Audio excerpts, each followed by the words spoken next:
comment dans ce texte, René définit la méthode anarchie, le mode anarchisant de la méthode philosophique. Elle est philosophie géographique et urbaine. Là, les noms des penseurs invoqués, et non pas convoqués, ouvrent à la déambulation de la pensée, et non pas à la démonstration. Elle est donc errance de la pensée, car l'errance, qui n'est qu'un nom parmi d'autres possibles, est le prix de la pensée libre, anarchisante. Elle ne se déploie plus selon l'ordre du traité, de l'exposé, etc., mais selon le désordre de la rêverie, de la pérégrination, de la déambulation. En conséquence, cette pensée ne se pense pas comme solipsisme rationaliste indestructible, mais comme toujours déjà là, déconstruit, si j'ose dire, c'est-à-dire ouvert aux passions et à l'hospitalité. Pas de passion, pardon, pas de pensée, j'anticipe, pas de pensée sans passion, sans attraction passionnée, sans amour. Pas de pensée sans hospitalité, sans accueil inconditionné de l'altérité. Donc, pas de pensée sans résistance à la prétendue transcendance du moi, et sans qu'elle appréhende pleinement, c'est-à-dire dans toute la complexité de sa pluralité, la question de la subjectivité. Et voici comment, dans l'anarchisme philosophique, le texte suivant, il complète sa pensée à travers une lecture de Sartre, de Jules Léquier, de Jacobi et de Moritz, l'infini dans le temps et l'illimité dans l'espace, et enfin de Benjamin. René classe résolument la philosophie anarchiste du côté de l'enfance de la pensée. L'enfant, qui note-t-il, est capable de cette abstraction que les adultes lui refusent et dont ils font leur apanage. Ce qui donc, en réalité, distingue l'enfant du vieillard, c'est qu'il pense visuellement, concrètement. L'enfant est un visionnaire. Sa pensée se pense, comme chez les artistes et les premiers Grecs, comme vision. On l'aura compris, le recours à l'enfance apporte en elle l'enracinement vital qui d'ordinaire lui manque. En même temps, l'enfance, en tant que figure de l'anarchisme philosophique, conduit le penseur à ne surtout pas construire des institutions, fussent-elles conceptuelles, fussent-elles négatives, philosophiques. L'anarchisme philosophique n'est pas davantage scepticisme qu'il n'est idéalisme. C'est ainsi que l'anarchisme philosophique fait partie des philosophies mineures, ou mieux même, des pensées mineures, au sujet desquelles il faut rappeler inlassablement que mineur ne veut pas dire inférieur, inférieur à majeur, mais bien plutôt refus réfléchi, concerté, résolu du mode majeur de la transcendance avec ses concepts et ses institutions. Ce que la pensée visuelle de l'enfant, en tant que mode mineur du philosophé, nous découvre, c'est-à-dire nous fait voir, vous l'aurez deviné, et c'est là son point de convergence indéfectible avec Deleuze, c'est l'immanence, celui de l'immanence radicale. Immanence contre transcendance définit l'anarchisme, dit-il. Ou encore, le plan de l'anarchie est plan d'immanence, et il n'y en a pas d'autre. La pensée critique de l'anarchisme philosophique est donc critique immanente. Et c'est ici, en tant qu'immanence radicale, refusant toute transcendance, et avec elle le cortège des concepts, entre guillemets, atomistes, telle la notion de sujet, que la pensée philosophique mineure, anarchisante, est toujours déjà, via les passions, ouverte à l'altérité radicale, donc à l'immanence du collectif en son sein même. Dans Nourriture anarchiste, où il poursuit le travail de rassemblement des éléments anarchistes de la pensée, René reprend cette définition de l'anarchisme philosophique à la lumière de la méthode qui lui est propre. Cet anarchisme, qui n'est pas synonyme de nihilisme, n'est donc plus négatif ou réactif, mais au contraire, affirmatif et créateur. C'est donc bien à un travail de refondation complet que s'est engagé René dans ces deux livres.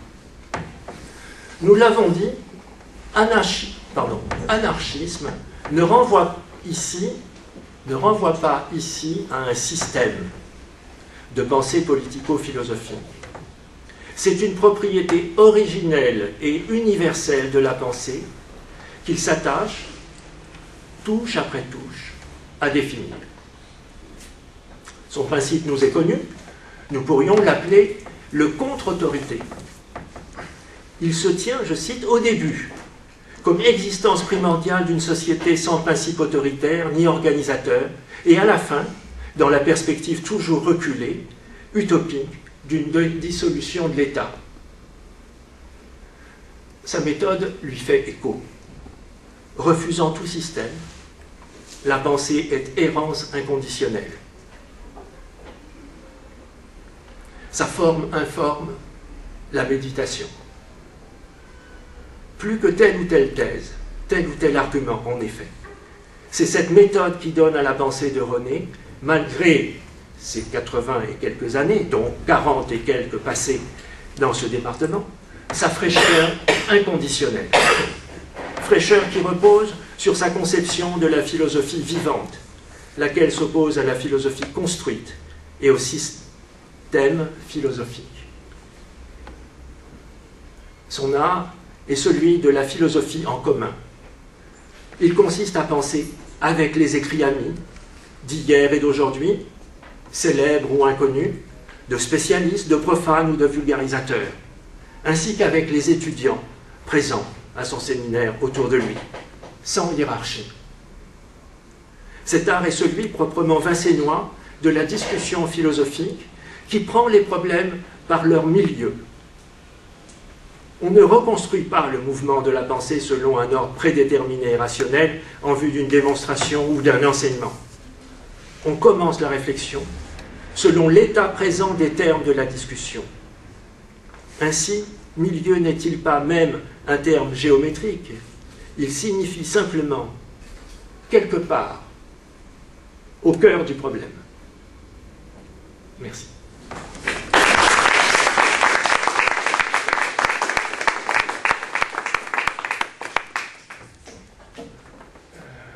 Alors, tout d'abord, je tiens à remercier Bruno pour cette intervention qu'il a eu à préparer contre des circonstances adverses, c'est le moins qu'on puisse dire. Et puis aussi pour son minutage, impeccable. Voilà.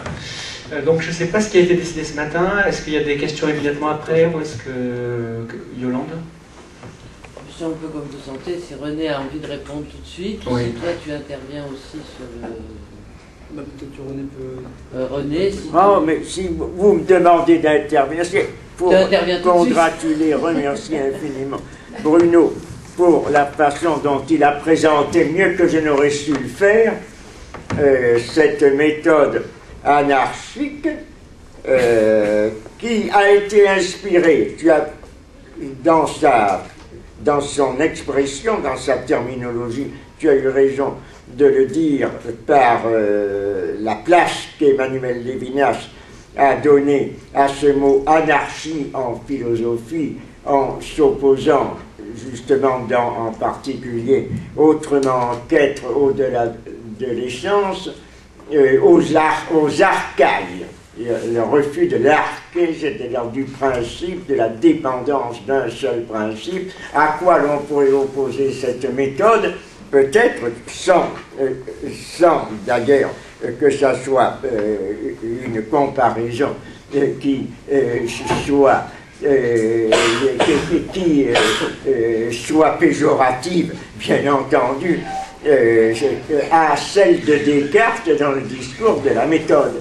Je ne me compare pas à Descartes, je ne méprise pas loin de la Descartes, mais dans la mesure où l'on pourrait dire que la méthode cartésienne se référerait à un principe et à une arché, par conséquent, qui serait trouvée dans le je pense, cette anarchie est quelque chose de différent. L'expression, précisément parce que, comme a dit Bruno, elle est éclatée, on pourrait trouver également une expression de cela dans un texte auquel, ce matin, Éric Aliège avait fait allusion. Je crois que c'était Éric ou Jean-Paul Thomas, qui était un petit texte sur l'éloge du balayage. Non, c'était Éric à propos de Deleuze, qui a son expression célèbre « Mieux vaut être balayeur que juge ». Cet éloge du balayage, qui était en relation d'ailleurs avec des notions comme celles utilisées aussi par Ehrenzweig, reprise par Lyotard, du scanning qui a été utilisé, vulgarisé avec le scanner et d'autres genres de méthodes. Ça, c'est pas tout à fait pareil, bien qu'ayant les mêmes origines linguistiques. C'est ce balayage ou ce scanning, c'est précisément ce qui différencie le mouvement de la pensée de cette classification binaire qui, au contraire, se marque dans les appareils procédant sur le principe de l'ordinateur et de la classification binaire, du calcul binaire par 0 et 1, par présence et absence. La pensée procède d'une façon différente. Elle procède avec un balayage qui, précisément, est imprévisible. Et il y a également, dans cette méthode anarchique, une relation à une expression qui a été utilisée par Paul Feyerabend et qui est connu, qui a donné lieu à un livre connu, L'anarchisme de la méthode, mais qui, elle, est une expression qui est appliquée aux sciences physiques, aux sciences mathématiques, et qui n'a pas tout à fait le même champ d'application. Mais je me relirai plus volontiers, je termine là-dessus, en évoquant quelque chose que tu avais cité au début, je me relierai plus volontiers à la notion pour le procédé de la pensée, justement cette hétérogénéité de l'objet par rapport à un objet bien déterminé, identifié comme étant celui de la philosophie. L'objet est fourni par l'expérience, il est fourni par l'environnement concret, il est fourni par la circonstance, il est fourni par l'occasion, ce que les Grecs appelaient kairos, ou que l'on trouve également chez les empiristes, la philosophie pragmatique anglo-américaine, et qui a donné lieu à l'expression de tichisme, qui est tiré également du grec, la tyché grecque, c'est-à-dire l'occasion, ou ce qui est donné par l'aventure, le destin, tuquer la rencontre. Donc, selon la rencontre, les choses se présentent et sont un objet pour la philosophie. Et tu as eu raison, je termine, de dire que la pensée inhérente, formant le rassemblement sans unité méthodique, d'ailleurs, justement, et sans unité d'école de Vincennes, qui n'a jamais été une école, mais qui a été précisément ce rassemblement autour de ce que on a appelé une pensée ou une philosophie ou une université expérimentale, c'est-à-dire qui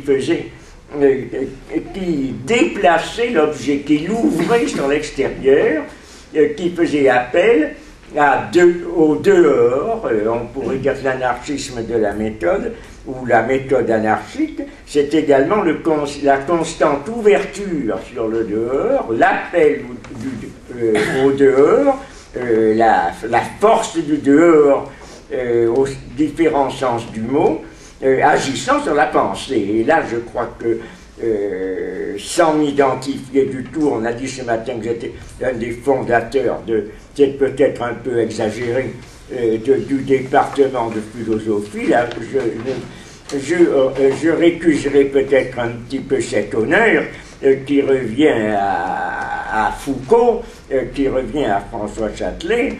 J'ai participé, j'ai été requis ou recruté dès 1969 pour faire partie de ce département, en même temps que également ont été sollicités simultanément ou ensuite Deleuze et Lyotard, mais auparavant il y en avait d'autres. La fraction dite althusérienne avec Rancière, Badiou, François Regnault, qui à ce moment-là était en philosophie avant d'être en psychanalyse, où les Miller étaient antérieurs à moi. Ils ont plus participé à ce qu'on appelle la fondation. Enfin, fondation ou non, ne chinoisons pas sur les mots. Je ne refuse pas d'appartenir à la première formation, si l'on veut, de Vincennes, et d'avoir, dans la mesure du possible, participé à ce développement à la fois créateur et anarchique qui a été celui du département de philo. Donc je te remercie d'avoir mis l'accent là-dessus.